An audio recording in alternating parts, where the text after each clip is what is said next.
Hello everybody and welcome back. This is a bonus little video for a technique that we spoke about during our Wild Ice Knit Along this week. We spoke about doing duplicate stitch as a method for fixing one stitch mistake in your color work, or if you're working with multiple colors in the same row, like more than two, so 3 or 4, you might be able to reduce your workload by substituting, instead of carrying one of those colors behind, you substitute it with some delicately deployed duplicate stitch. So you don't want to do this for huge blocks, but for little tiny pieces here and there, little decorative, it'll be totally fine. So let's just say I wanted to put a couple of fun little stitches here in my project out of the red.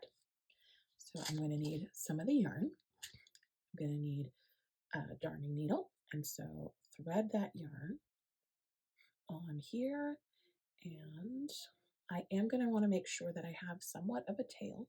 So I just have to be cognizant when I'm pulling through on this first one that I leave about 6 inches so that I can use that tail to weave in on the other side of my work.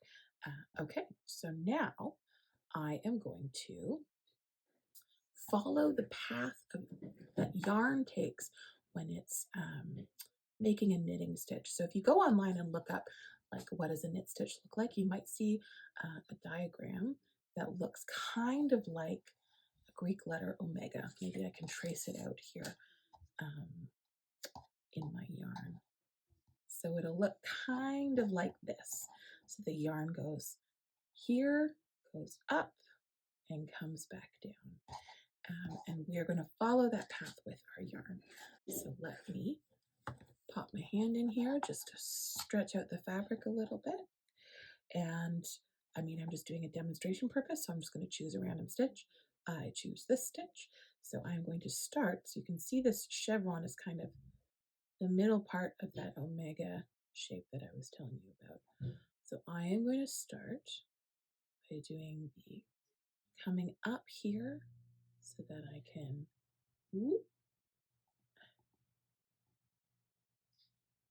start to trace this path. So now I want my red yarn to come across this leg here, and it's going to tuck under these 2 stitches here.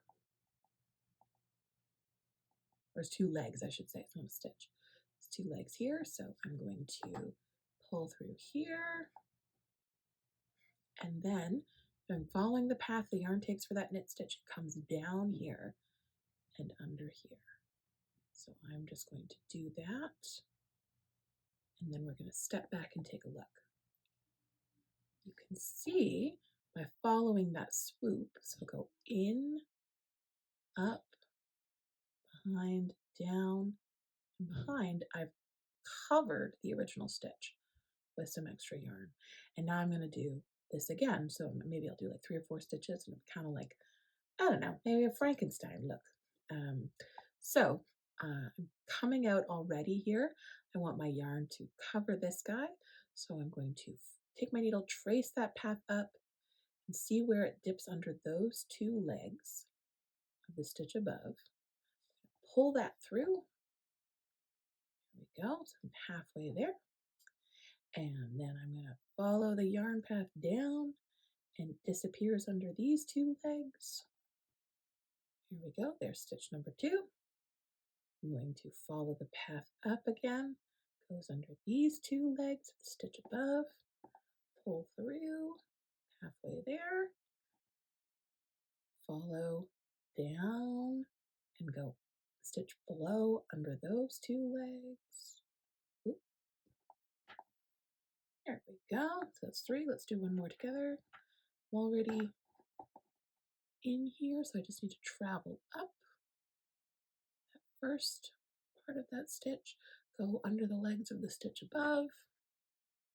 Here. And then we're going to, come down, go under the stitch below. And what you'll want to see is basically perfectly replicated stitches here. Now, if I tucked my ends in, you would never even know that I added those 4 red stitches after the fact. which is why it's such a clever little technique. You might know if it's like a big patch of something because some of these might move or something like that. But for little tiny work, corrective work, making your life easier instead of juggling 5 colors can really make a difference. So I hope that you're able to use this technique to lighten the load a little bit. Thanks so much for joining and happy knitting.